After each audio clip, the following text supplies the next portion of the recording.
think we'll get started if everyone's ready. Welcome back, everybody. It's been a while.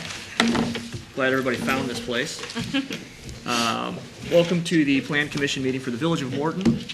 Today's date is January 25th, 2016, first meeting of the year. First order of action is a roll call. Elam. Farrell. Here. Keach. Here. Knepp. Here. Pagel. Here. Ritterbusch. Here. Smock. Here. Westlake. Here. And Zobrist. Thank you. Thank you.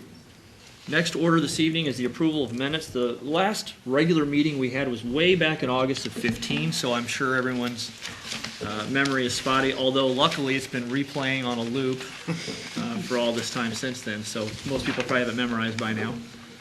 Any questions from the table, thoughts or comments on the agenda notes from August of 15? Hearing none, do we have a motion to approve the minutes from August 24th, 2015? So moved. Motion made. Do we have a second? Second. Thank you. Cindy, you can Farrell? call. Yes. Keach. Yes. Knepp. Yes. Pagel. Yes. Ritterbusch. Yes. Smock. Yes. And Westlake. Yes. Thank you. Thank you. Next item is the public hearing section. Prior to getting into the agenda items for the public hearing, we're going to let our council give us a quick speech on the public's interaction with this. Thank you. Public hearing is being held tonight pursuant to published notice. Any person wishing to address the Plan Commission will be afforded an opportunity to do so. They'll give their statement or testimony under oath or affirmation and will be sworn in by our court reporter. At the conclusion of the public hearing, the Plan Commission will make its recommendation to the Village Board. The Plan Commission makes recommendations only. The Village Board takes final action on these matters. Great. Thank you very much. In public hearings this evening, we've got two amending codes to review here regarding the mixed use. It's also my understanding that the two petitions on this evening's agenda are specifically impacted by these amendments. So, Amendment Code Section 10.6B. Living quarters above or adjoining businesses have to have a minimum of 500 square feet per unit, not to exceed one apartment. Roger, do you have any comments from the city regarding the generation of this verbiage and where it came from? Just a couple things. First, what we would be doing with this ordinance is striking the not to exceed one apartment, which is currently the code. That's the way it's written, that they can have one. And in the first case that's going to come to you regarding 750 West Jefferson, they want to have two. The second part of that was the addition of the 500 square feet per living unit. And that stems from one of our neighboring communities has some, I've not personally seen this building, but they're really small units. Right. I mean, considerably smaller than this, and they have a lot of transient people in and out of those, which isn't, I think they have problems with that and who that attracts. So we wanted our ordinance to address the square foot to get it to a livable size. And we kind of went through like basic room sizes, and the 500 square feet will cover that. And in the case of the petitions tonight, I know the first one is, I think they have 650 square feet of living area in the unit that they are requesting a special use for. So that's the kind of the logic behind what we've got. So the idea here really is to, in effect, protect the minimum level of residency in these mixed use and try to keep it consistent with the standards that we had hoped to sort of include in the original mixed use language. Obviously, we did that to get that mixed use language out the door and get started on some of these developments. As they start to come in, I think it's fair to look at these items and tweak them. Any questions or thoughts from the table this evening on this municipal code amendment? Yeah, I had a question. So, that which is before us is about 650 square feet. Right. But the change was made down to 500. I'm just curious about the difference there. We could have brought it down to 600 or 650 and met the needs of this individual case, but we went down lower. Right, it was, when we did we kind of added up room sizes, and this is, I mean, we're not living in a 500 square foot house, but you could, if it was a one person, that would be plenty of room to have a living room, a bedroom, I think I figured like a 6-foot by 8-foot bathroom, and it all came well underneath this 500 square feet, so. I thought of that as well. One comment I had on that was, you think the minimum standard for a residential home at this point is 800 square feet. And you can make the assumption that an apartment could be a little bit more efficient and a little bit smaller in size. I think 500 is certainly a good minimum. I don't know that I'd ever want to get any lower, because you do sort of hit that mark where you're trying to figure out what are you attracting for this. The idea behind mixed use initially, at least as it pertained to what we did with the subcommittee, and specifically the downtown, which these petitions this evening did not deal with, but specific to the downtown, was really to encourage additional housing options and to create a more livable scenario with businesses where there would be cross-traffic that was not impacted or requiring additional traffic. It was kind of a way to create an urban environment in a non-urban environment. So with that in mind, 500 seems fair for those. I suppose it's certainly in line with what I see in other communities as well. Mr. Chairman, since we've kind of touched on both of the amendments that we're talking about. You bet. And you somewhat touched on it as well. That 800 square feet is what is on our existing code. That's the second page. And that's kind of what we use. If you're building a new home, you have to have at least 800 square feet on the main floor. Right. That's how the code reads today. And that's what we inserted when we did the mixed use ordinance back a year ago or so. So we thought if we're changing that, we probably ought to change it in both places so that they at least read the same. Correct. In the mixed use, if you're building a single family home, it's still 800 square feet on the main floor. We haven't changed that, or we aren't recommending that we change that. Do we have a minimum requirement of square footage for apartment buildings? No, There's none? there was nothing until the mixed use ordinance came about and inserted at 800. And we picked that number largely because it existed currently. We didn't have anything on agendas or upcoming that I knew of that would be impacted by that. And so I felt like it was a good time to just keep it the same, to keep things moving and to make sure we handled the bigger items. But, it certainly wasn't chosen based on a ton of evidence that showed that was the correct size. It was chosen because it's what we had prior, and it made sense for the current developments that were pending. We'll go ahead and talk about this now, I suppose, because we'll discuss both of them. It's a little out of sorts, but Municipal Code 1015-4B, as Roger just referenced, that shows a 60% main floor used as retail, which is consistent with what the mixed-use ordinance required. And it's saying here that residential space can be a minimum of 500 as well, as opposed to 800. This will allow for increased density in some of the smaller properties.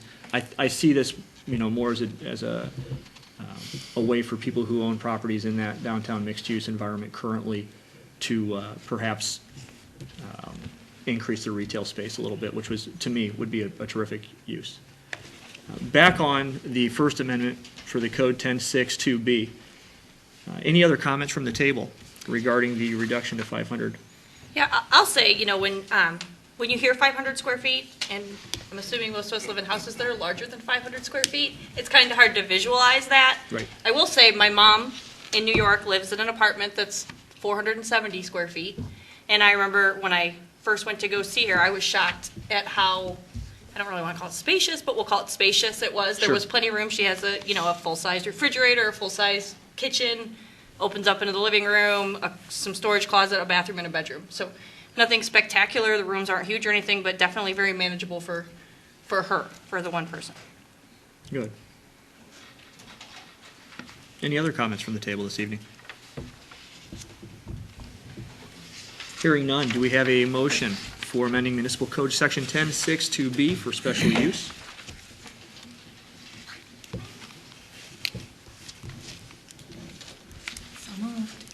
We have a motion. Do we have a second? Second. Thank you very much. Cindy, you call when ready. Keach, Yes. Nip, Yes. Pagel. Yes. Ritterbush, Yes. Smock, Yes. Westlake, Yes. and Farrell. Yes. Thank you. Thank you. Now on to amending Municipal Code Section 1015 4B. As we discussed here just moments ago, this, obviously, if we did the first one, this one sort of becomes a second part of that. This is regarding the current mixed-use zoning. Properties have to be 60% retail on the main level, but that the residential section can be also reduced. This one did have a minimum of 800, can be reduced down to 500. Any questions or thoughts or comments from the table regarding this amendment? Hearing none, do we have a motion?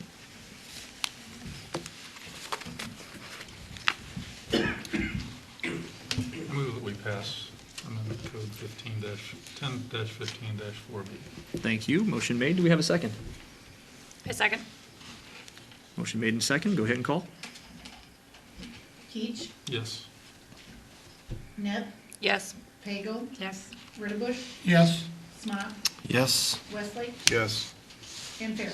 Yes. Thank you. Thank you very much. Next item on the agenda is petition number 16-1, special use. This is petitioner seeking a special use to permit allow living quarters above a business at 750 West Jefferson Street. This property is currently zoned B3. Roger, it looks like you've pulled it up here on the board for us to review. And is there anyone from the public that wants to speak regarding this? If you wouldn't mind, if you'd step forward and swear in, and when you get to the board, or if you get to the podium, just.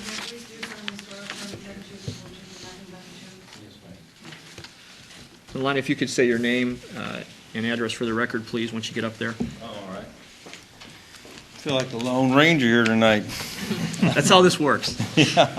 My name's Lonnie Byers, for those of you who don't know, and I own the property at 750 West Jefferson Street. Actually, I reside there right now, too. In the apartment that I came before the planning commission, it's been, I don't know, a year and a half ago, maybe. It's been a while, yeah.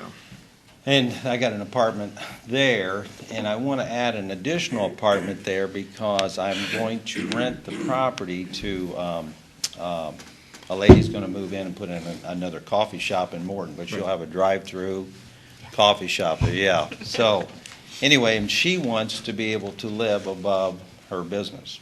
So I'm going to convert the old coin shop, which they moved out a couple of months ago. I'm going to convert the old coin shop into this apartment for her, which will be actually a little bit bigger than the apartment that I made presently at on the east side, the upper east side of that building.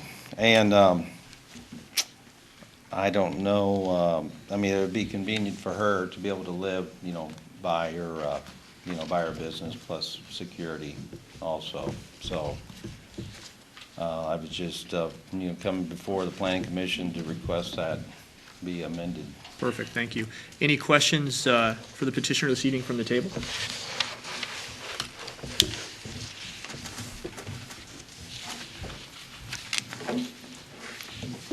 Thank you very much. If there are no questions this evening, do we have a motion for petition number 16-1, special use?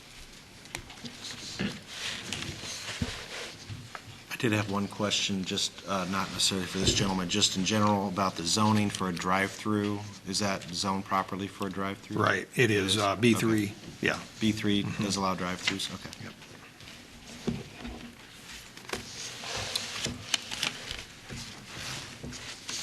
Any questions? Is that building actually attached to Brandon Wood? It's got, somebody built a brick wall years ago before I was there, built a brick wall connecting the two, but they're not actually So connected. there's a space there. Yeah, there's a Yeah. space in between, yeah. But it does appear that way from the street. It looks like they're connected, but it's just, I don't know why they did that. I don't know, they did it for just, cosmetics, but there's like an alley that goes down in between the two buildings. Okay. Sounds like some architect's good idea.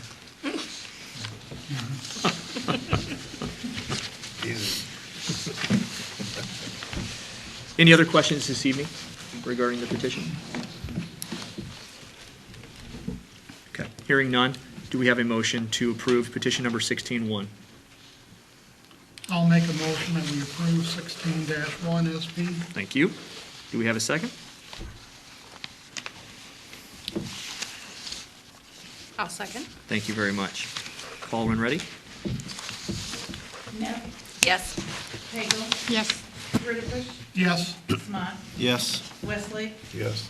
Farrell, Yes. and Keith. Yes. Thank you. Thank you very much. So next petition, number 16-2, petitioner Lonnie Byers obviously still is requesting a special use permit for living quarters above the business at 1080 West Jefferson. This is currently zoned I2. What can you tell us about this one? This is going to be an upstairs apartment or living quarters that I'm actually going to live in myself. And I will, I want to have this to be able to keep an eye on my investment. I've got a lot of investment in that property and tools and equipment, and I would like to be able to turn that into a living quarters there, to be able to stay there and to protect my investment there.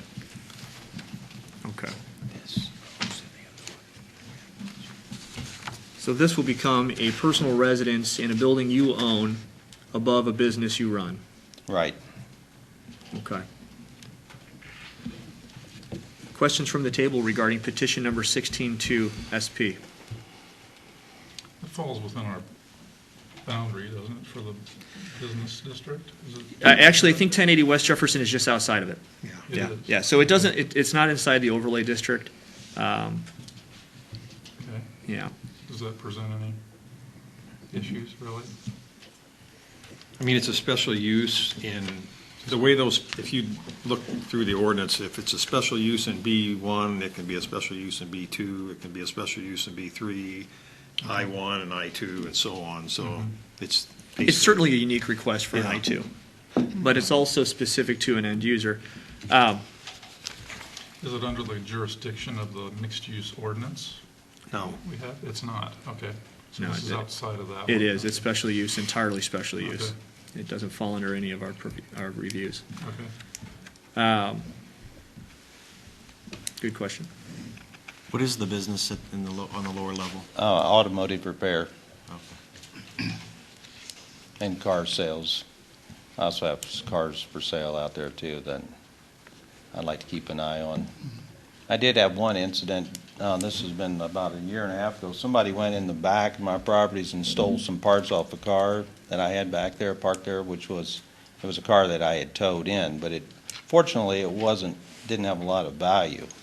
So I was, before we actually got moved in there, I was constantly calling the police to make sure that they would do drive-throughs through the parking lot and, keep an eye on the business until we got officially moved from our 750 West Jefferson Street to the 1080. So now we're in and out of there all the time because we also have a towing business, so we might get called out tonight. If the weather gets bad, we might be, called out at 2 or 3 in the morning. So that's also another reason why I want to, be close to my business so I can be, as a first responder to get to an accident, I can be there quickly. Yeah. To me, the burden of an I2 zoning with a residential above it is an interesting one. For your use, I think I have no problem at all with what you're trying to do here for business. I think my concern would be moving forward, how do we tie this to make certain that we are not either A, setting a precedent for industrial or residential zoning, which I don't think we would anyway. Any developer would know that this would be a very tough thing to rent in this type of a zone. It wouldn't be a smart use of money to try to develop this out as residential. That said, I'm open to any suggestions that we might have either from the village or from this table regarding any other questions that we might have to make sure that this is, in fact, just for Lonnie's use and that we're all, again, I get it. Your type of business that's a big deal. Yeah. So, and this makes perfect sense. So we just got to try to. I wouldn't want to rent somebody Right. because this is inside the building. Let them come on upstairs. in and get whatever they want. Yeah, help yourself, you Yeah. know. But does I this- wouldn't want that, Is the special use just saying that the owner of the downstairs can live in the upstairs? Is that what we're saying here, or could he rent it? Well, Roger, you'll have to amend this if I'm wrong, but my understanding is because this is outside of the mixed-use ordinance, it's not governed by the mixed-use ordinance Right. that we writ. However, I mean, they're both special use. We wrote the special use in to protect so that the city has an opportunity to review these things. So I guess, Pat, maybe you can speak to this from a, I mean, I feel very comfortable passing this for Lonnie. I guess my concern is how do we protect future values in this? Something happens to him and now we've got a mixed-use approved zoning in the middle of an I-2, and how do we argue against the next petitioner who might have a bad idea that I've then said okay already once? Well, I don't, on the second point as to whether you have a precedential problem, you have the luxury of being able to consider each case on That's its true. individual They're all merits. special use, yeah. And so I don't think you're gonna have a problem on that front. As to the concern about your concept of this approval being Lonnie living above Lonnie's business and the possibility for that to change, generally your special use is run with the property. So once it's awarded. Once it's done, it's done. It goes. You could put a condition on your recommendation. The concern with that is the administrative burden that places Yeah. on the village to keep track of and Right. monitor who's living there, whether Lonnie sold the business, whether somebody else is running it. And so that Sure. it's certainly possible, and you can certainly do that. But that's the adverse side effect. Okay. I'm not for or against, I'm just trying to know what I'm voting on. So Sure. basically, we're voting on him being able to have an apartment above his I-2. Right. Absolutely. And it doesn't have to be his apartment. Anyone could live there. Truth. You know, Yeah. if he lets them. Yeah, well, I mean, I wouldn't want to just limit it to me, because if something would happen to me and say one of my children wanted to live there. Sure. Yeah. You know, I wouldn't want that to be, you know, I would want them to be able to do that also. So I don't want to limit it to just to me, but I have no plans on renting this out. I obviously don't want to rent this space out to, you know, to just anybody off the street. It would be for me personally. Yeah, okay. Is this business an I-2 business, or is No. this more of a B? It's a B, It'd be a B3 special use Yeah. auto sales. Yeah. But what's not being requested is to change the zoning on it. right. Is there any value in doing that, or what would be the downside to doing that? Other than we'd be just picking out that property and Yeah. rezoning it, because everything else around it. We would It's create an I island of too. zoning. And then the other part of It'd it be more is, restrictive for resale, right? What's that? It'd be more restrictive for resale. Right. Correct. If you wanted to sell that to another I-2. and a lot of the businesses that are out there, there's probably as many B-type businesses as there are I businesses in that I zoning. Yeah, So, he wouldn't be the only one. And yeah. do we have any other cases like this throughout the city from years ago, or? It's kind of an unusual, the layout is different than most, you know, like, you probably wouldn't do this maybe out where, Ashland, where the truck dealers are and all that type of things. It's, Or if they have, they didn't come and request permission to do it the right way. yeah. Right. And that's We're part not of- saying they don't, but That's part of what's on my mind here as well, is that, you know, this is Yeah. an individual doing the right thing. And certainly he has a burden within his business, so. Any other questions tonight from the table? This is good dialogue.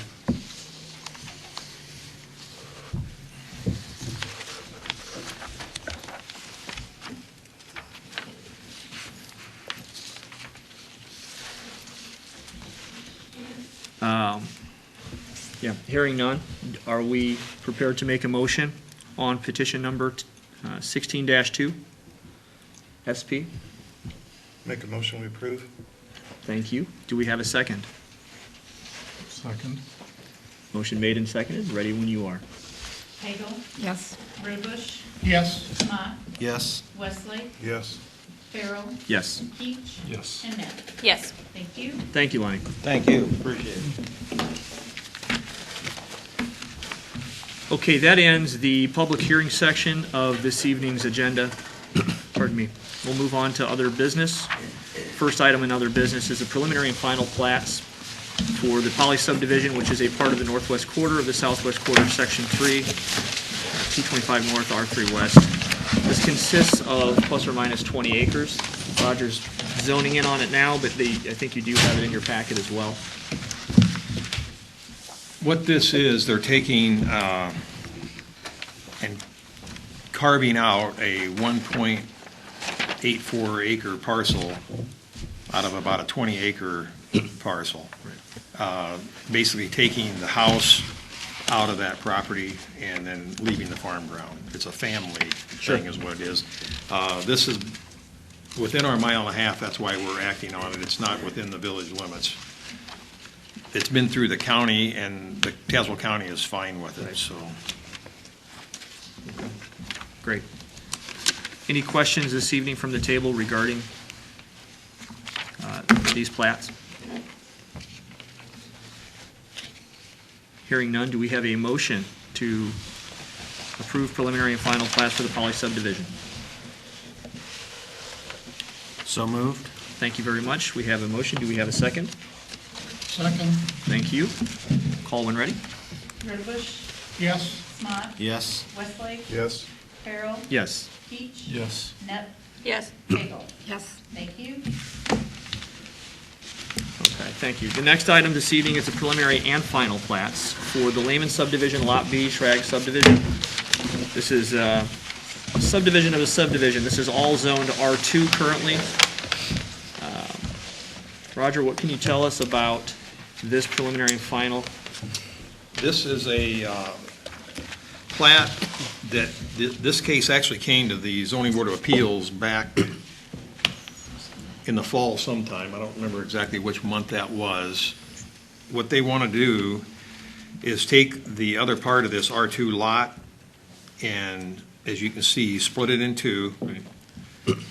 It's for a charity that they're doing this. They're going to raise some money for this charity, and they're going to, there's two smaller homes that they have designed that fit the house, or fit this lot.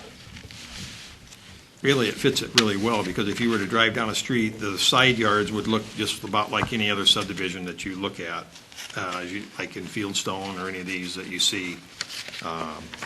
Part of the motion when the zoning board of appeals approved it was that they'd come through this plat process, which they would really have to do anyway. Right.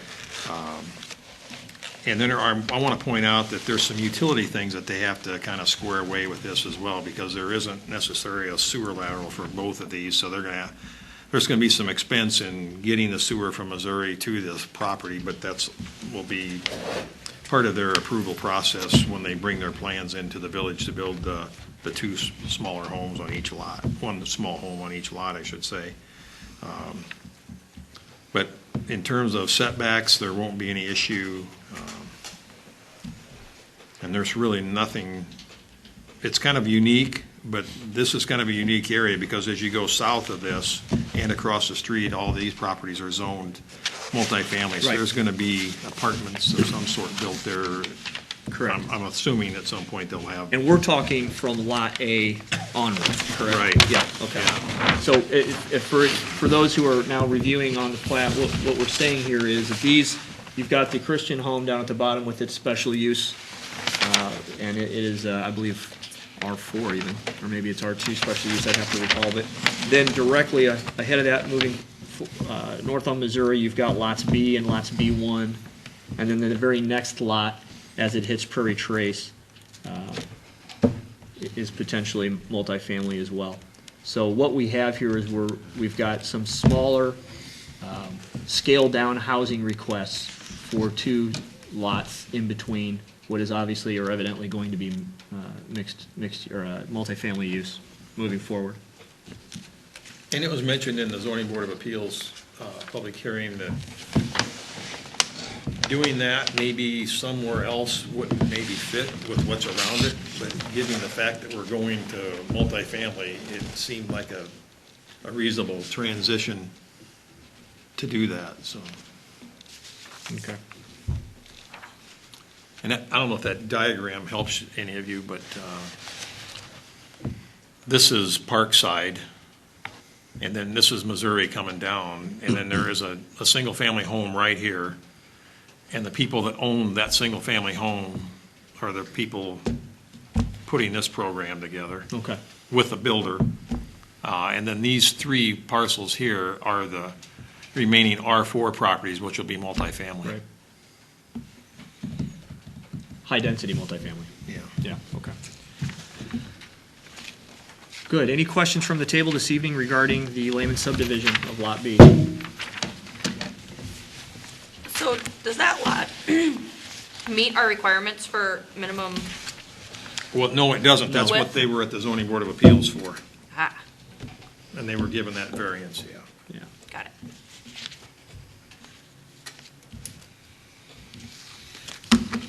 Any other questions this evening? Thank you, Roger, for the information. Hearing no other questions, do we have a motion for the preliminary and final plats for the Lehman subdivision B?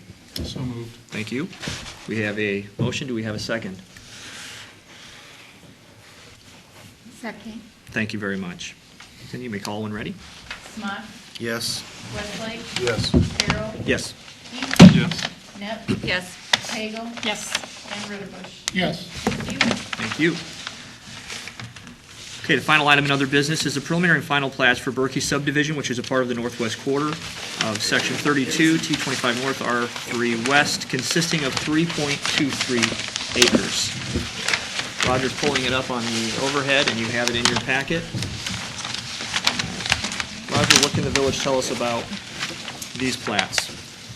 Well, this is similar to the first plat that we had. It's this, I'm going to drag this down a little bit so you can see where we're at. This is Bob Grimm Chevrolet right here. Right. South Main coming down. The mini storage facility, and there's like a frontage road that runs parallel to 155, and it's this property right here. And what they're doing is carving out this 3.23 acre parcel from this farm. Again, it's another family. It's within a mile and a half. It practically is in Morton, but it's not. It's never been annexed, so it's that mile and a half plat approval. And again, on this one, the county. County's approved is already. good with it. Yeah. Okay, thank you. Any questions from the table this evening regarding the Berkey subdivision? Hearing none, do we have a motion to approve preliminary and final plats for Berkey subdivision? So moved. Thank you. Do we have a second? Second. Thank you very much. Go ahead and call when ready. Westlake. Yes. Carroll. Yes. Keith. Yes. Net. Yes. Pagel. Yes. Ritterbusch. yes. And Smock. Yes. Thank you. Thank you very much. That ends other business this evening. Roger, what do you have for us? Big Just list. One, yeah, we have a list there of changes that would have come through the Plan Commission and then on through the village board. These are rezoning, special use, plats similar to what we had tonight, and then annexations from 2015.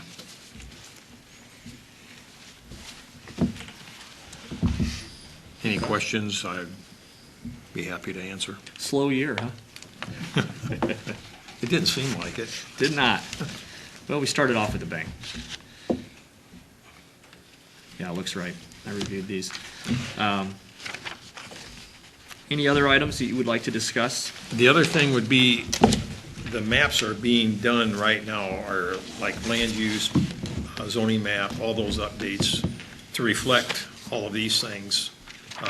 Actually, I think they're done. I just need to review that and make sure we've got them all. I don't know if anybody wants paper copies. They're all on, you can get those online on our website. You can zoom right into whatever you want to look at. But if somebody wants a paper copy, I'll be happy to. I'll take one. I really didn't mean it when I asked. He wants it open. He'd like it printed and scaled. I will get you one. Yeah, I know your mic works. Okay, That online, the stuff that you guys have done online, it really is terrific. I know I've said that before to some of the employees, but it's very useful. compared to where we were, No, I don't know, yeah. 5 years ago, yeah, we were like light years ahead now, so. No, it's really, really useful, and it's very helpful when we're looking both at things to review for these cases as well as just in business in general, so. Okay, thank you very much. Randy, That's do you all have I have. anything this evening? Do not. I would like to to say we've got a 15-year certificate of appreciation here for a gentleman who's put way too much time into public service, apparently.